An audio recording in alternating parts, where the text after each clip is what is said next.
I'm Shelly James, and welcome to the premiere of Paintabilities. Paintabilities will be a journey into learning how to create works of art paintings from photographs. In this new free series, I will share how to discover and find photographs that can be used to create paintings, how to determine what to paint, how to paint the design you envision, and how to avoid the pitfalls and issues while pursuing your desired look. So let's begin our journey together in this first lesson, selecting a photograph. I hope you love what you learn, and be sure to subscribe, like my video, and ring the bell to get notified of new lessons. Come on, let's go. Welcome to Paintabilities, Learning to Paint from Photographs Lesson 1, Selecting a Photograph. In this lesson, I will discuss the topics of sources for photographs, U.S. copyright law as it applies to paintings and photographs, free versus subscription or purchasing photographs, what makes a good reference photo versus a bad reference photo, and we'll touch on how to combine elements from several photos to create a painting design. Let's first take a look at some of the sources of reference photographs. Back when I first started painting, reference photos were primarily found in books, magazines, museums, or other hard copy sources. Today the options are virtually endless, but can be a little overwhelming if you don't know where to start. For simplicity's sake, I'm going to narrow the field down to three main options. First, free or subscription photo sources or photo sites. Second, taking your own photographs. And third, professional photographers. Please note that sources like Pinterest, Google Images, and other related sites are not a good source for photo images. We'll address why these are not good options as we move on to U.S. copyright law. So why can't you just copy other artists' photographs or paintings? I mean, they put them out on the internet, so it's free game, right? Not really. Let's look at the law. U.S. copyright law states that to be copyrightable, a derivative work must be different enough from the original to be regarded as a new work or must contain a substantial amount of new material. Making minor changes or additions of little substance to a pre-existing work will not qualify the work as a new version for copyright purposes. The new material must be original and copyrightable in itself. In other words, if you intend to sell your paintings or use them commercially and plan to use a random photo that you don't own or didn't purchase the rights to, you'll have to do quite a bit of work to make sure you're not copying the artist's work and infringing on their rights. So you see, just copying from sources like Google Images or Pinterest don't necessarily provide for the giving credit, acquiring approval for use, and can land you in a lawsuit if you aren't extremely careful.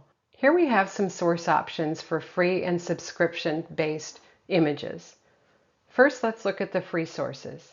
I have some of the top free photo sites listed here on the left side of the screen. Unsplash, Pixabay, Pexels, Vecteezy, all .com websites, all have apps that you can install on your devices. But be sure to understand and follow the content license requirements. Typically, these photos can't be used commercially, and by that I mean they can't be used in ad campaigns or as part of a logo for a company. But they can be used as reference for the purposes of paintings. And it is proper, but not required, to give credit to the original photographer or creator of the image. On the right side, you'll see some of the top photo subscription sites, the most popular one being Adobe Stock, or stock.adobe.com. At the time of publishing, the fees for this site range from $29.99 up to $249.99 based on the number of images per month and the number of licenses, etc. Other popular sites include Shutterstock, Stock Photos, and VectorStock. Shutterstock has two options for subscription to their sources. One is image packs. You can get 2 images for $22, up to 25 images for $229. Annual memberships is their other option, starting at $29 for 10, on up to $199 for 750 images downloaded annually. Stock photos very similar. 2 options, image packs, 1 image for $12, up to 100 images for $3.90, or annual memberships starting at $99 for 200 images annually, up to $299 for 1,000 images annually. Finally, Vector Stock has 3 options. You can prepay their monthly fee at a discount, making it an annual subscription for $239.88. Or if you prefer to pay month to month, it's $29.99, but that comes with unlimited downloads. Credits are also purchasable at $1 per image, up to $5,000 in increments of 5. VectorStock is the site that I tend to use most frequently when I want very high quality image source. I also look to Unsplash and VectEasy for my free sources. Now let's take a look at the second option, taking your own photos. In my opinion, this is the safest option in what can be a very litigious industry. Here you own the source image, so there's no risk or cost involved. As the photographer, you can take as many pictures as you want from any angle or lighting option while you have the subject matter in front of you at your own convenience, given that you're not on a vacation location or your time is limited, of course. Even so, it's not without its limitations. Let's face it, we're not all professional photographers or married to one like I am, so you may not know how to get the best angle or the best lighting. Our own limitations can confine us to a single source of the photograph.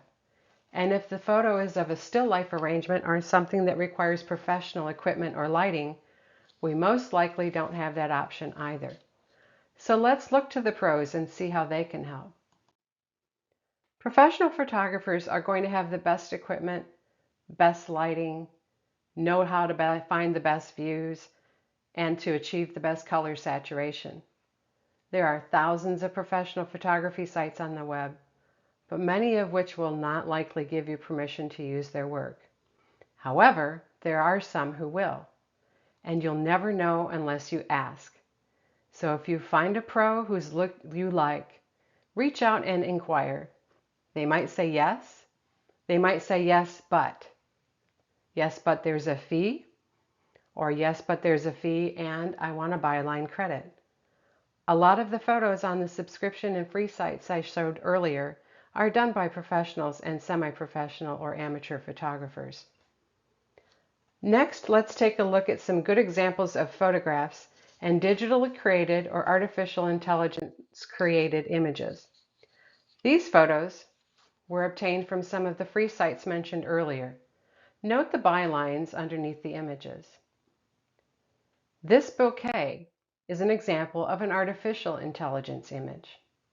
While that might turn people off, I found this to be a nice balance of color and design for a floral bouquet. On the subject of waterfalls, this second photo provides a great lighting option coming over the water and from above the waterfall, and it's nicely framed by the tree and leaves. Lastly, this common view of a lavender farm in France draws the eye from all points into the middle of the design. The soft-looking sky is a great contrast to the texture of the lavender in the foreground. Now let's take a look at some poor examples. This first image of a bouquet, also AI generated, is too poorly lit in my opinion, and is not to be used for inspiration for a painting. There is too much in the dark, and it leaves the viewer wanting for a brighter image to see more detail. The second image, albeit self-explanatory as to why it's not a good option, highlights some things to look out for. Specifically, elements of interest, framing, and lighting are missing from this design. The third photo is an aerial shot of a city in the valley under hard clouds and very little detail. While this may be some people's preference, I would avoid using something with no specific subject matter element and nothing to draw the attention or eye of the beholder. Sometimes we have a vision in our heads, and we just need some inspiration to bring it all together. Let's look at combining photos to create a design. For example, I would like to create a painting featuring a path into the woods, drawing the viewer down the path, seeing interesting things on either side. In my wooded path, I would want low-growing flowers and some trees with color, whether it's leaves or flowers. So with these 3 images, I can begin to combine everything I want and start sketching out a design that suits my mind's eye. We'll take a look at how this turns out in a future lesson. I hope this first lesson has provided you with some fresh ideas and options to help you create your next painting. In lesson 2, I'll dive into working with photos that I've chosen as inspiration. I'll cover the best ways to view the photo as we create the painting, such as printing or digital display. I'll cover what details to include or exclude, the process of laying out a sketch to paint from, and I'll touch on the topic of atmospheric perspective as well as other tips or tricks. Be sure to like, subscribe, and ring the bell to get notified when the next lesson drops. New lessons drop every Monday at noon Eastern Time. Thank you for watching, and I'll see you next time.